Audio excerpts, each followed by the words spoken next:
voulais justement vous dire que le protocole a été bien fait. Il y a eu juste une chose qui a été oubliée, c'est de saluer les autorités religieuses. Et ma mère, mes mères, je ne sais pas si on dit mes mères d'ailleurs. Je dois dire mes mères supérieures, parce que mes mères toutes seules, c'est pas très joli. C'est plutôt mes mères supérieures, je voudrais vous saluer et vous remercier. D'ailleurs, cette mère supérieure-là m'a déjà confessé, puisqu'elle vous vient en direct de la Croix-Rousse. Je dois dire, je peux faire une confidence? Oh, ce fut long, mais bon. Elle n'est pas toujours, comment dire, accoutrée de la sorte. Il lui arrive de sortir en civil, n'est-ce pas? Comment ça, mon fils? Vous voulez parler des dessous de la note? C'est ça. Voilà, c'est ça. Oh, non, en tout cas, vous avez des choses importantes à dire. Vous êtes un homme de parole. Je sais, madame. Vous êtes Ma mère, pardon. citoyen.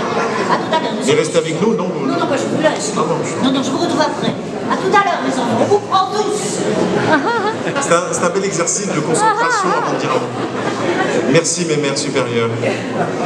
Juste quelques mots très, très rapides. Effectivement, je voulais saluer les hautes autorités religieuses de ce rendez-vous. Non, vous dire simplement, je voulais peut-être saluer moi aussi à nouveau, je ne veux pas saluer Jean-Paul Brett, l'ensemble des élus, Cédric, Fernanda, etc. Mais je voulais saluer à nouveau Anne-Marie Comparini, présidente du Conseil de développement, et Cédric l'a dit, ancienne présidente du Conseil régional. Et je voulais le dire simplement parce qu'elle fait partie de celles et ceux qui, à un moment donné dans l'histoire de notre région, se sont mobilisés, se sont levés pour éviter que l'extrême droite vienne au levier de cette région. Et je voulais l'en remercier. Et c'est pas...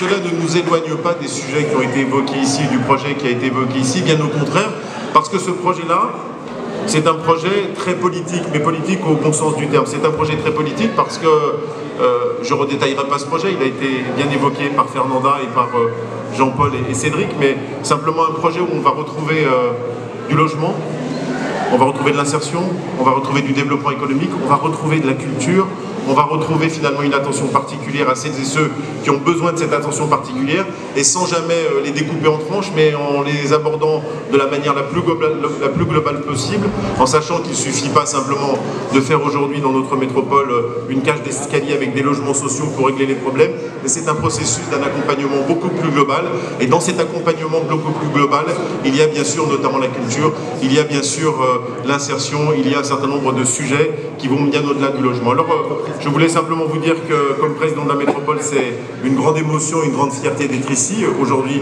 pour assister. Alors, je sais pas, j'ai pas bien compris, c'était l'acte 1, l'acte 2. L'acte 2. En tout cas, l'acte 2 de cette naissance. Il faut dire aussi que si l'Europe, et je pense que c'est important, si l'Europe a accordé 5 millions d'euros pour ce projet, c'est parce que d'abord c'était un beau projet, mais c'est aussi une lueur d'espoir en Europe. C'est une lueur d'espoir parce que quand on voit scrutin après scrutin, ce qui se passe en Europe, on voit les scores forts du Front National, on se dit que l'Europe peut afficher un autre visage, et si elle vient de plus en plus appuyer ce type de projet, eh bien ma foi, en mars 2019, il faudra porter un certain nombre d'idées européennes, parce que l'Europe prend tout son sens si elle vient accompagner ces projets-là.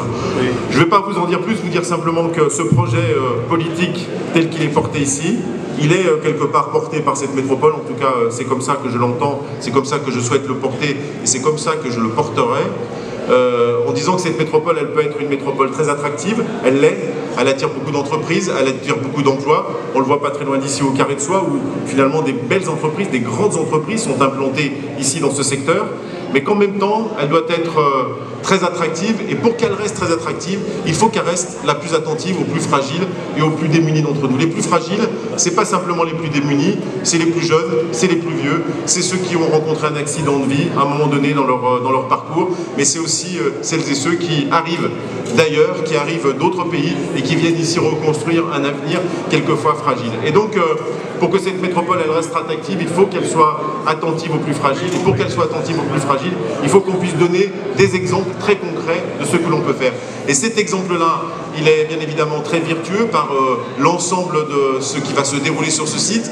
Il est très vertueux par la grande ambition et puis par la taille critique, vous l'avez dit Fernanda, on n'est pas en train de tester quelque chose sur 10 personnes dans un coin de la métropole, on est sur la deuxième ville de la métropole, on est à proximité de Vaux-en-Velin, on est finalement à 15 minutes de la place Bellecour, c'est important de l'avoir en tête, et à 15 minutes de la place Bellecour, à 15 minutes de cette ville-là, on est en capacité de tester grandeur nature un projet inclusif.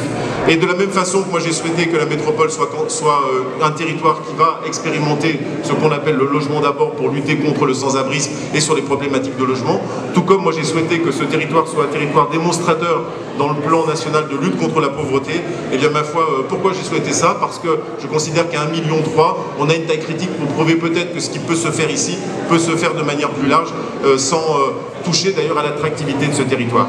Et ce qui va se passer ici à Villeurbanne va être aussi un magnifique exemple. Voilà, un grand merci à celles et ceux qui se sont mobilisés. La métropole est à vos côtés, la métropole va rester à vos côtés. Merci beaucoup.